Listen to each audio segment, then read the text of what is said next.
How does one define American? Brave, independent, beautiful, and complex all come to mind when I examine our country's rich history. While many aspects of America's past have been less than pleasant, I always find myself searching for the inspiring parts of our history. How our country simply came into existence is inspiring itself. People sacrificing their lives to fight for what they believed in. There were common beliefs shared between those fighting. A belief in independence, a belief in freedom, a belief in self-expression, a belief in progress. A feeling of camaraderie and a sense of belonging resulted from these shared beliefs. Our founding fathers believed that we belonged to our country and that it was worth fighting for. I find these beliefs expressed in American poet Mary Oliver's poem, Wild Geese. This poem intertwines America's deep-rooted sense of belonging with a belief that nature is a place where one can introspectively reconnect with their roots, discovering who they are in the process. The importance of nature in American literature, especially poetry, is profound. From poets such as Bryant to Thoreau and Emerson to Frost to Mary Oliver, nature has been a source of encouragement, asylum, and reverence. You do not have to be good.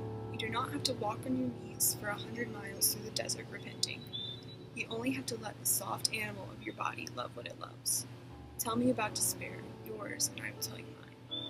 Meanwhile, the world goes on. Meanwhile, the sun and the clear puddles of the rain are moving across the landscapes, over the prairies and the deep trees, the mountains and the rivers. Meanwhile, the wild geese, high in the clean blue air, are heading home again.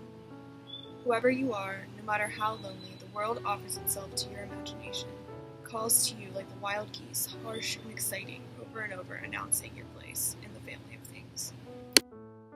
Oliver's poem is a simple one.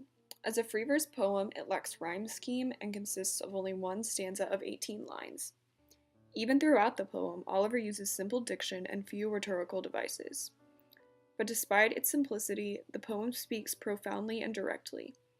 The speaker speaks directly throughout the poem using second-person pronouns to address the reader.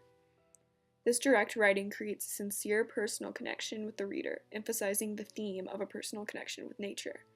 Oliver writes, "Tell me about despair, yours, and I will tell you mine."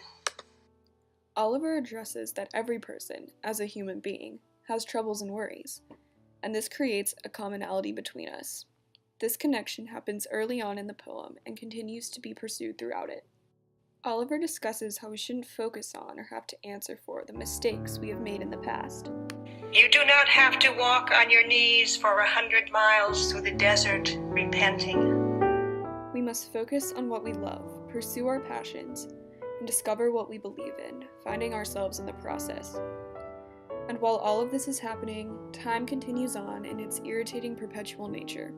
And as time continues on, nature does too. Oliver gives the reader a very broad example of how we should live our lives as nature does. We must recognize that despite hardship, the world keeps turning and everything in it must keep moving too. Oliver then provides a more specific example, the wild geese. Meanwhile, the wild geese, high in the clean blue air, are heading home again. The sky is described as clear and blue, creating an image of a fresh new start after a hard, cold winter. The geese emerge from the darkness of winter into a new spring, creating a sense of renewal and rebirth. Just as the geese have survived a difficult migration and a harsh winter, we too must move forward out of despair into a new beginning. Just as those who fought oppression from tyranny in the Revolutionary War started afresh with their passions and beliefs, we must also move forward and find our place in the world. Sometimes this requires imagination to create a new place for ourselves, and the world offers inspiration through access to nature. And there shouldn't be doubt that there is a place for us, because there is always a place for us. Just as Thoreau and Frost and Oliver found companionship and belonging in nature, it is important that we do also.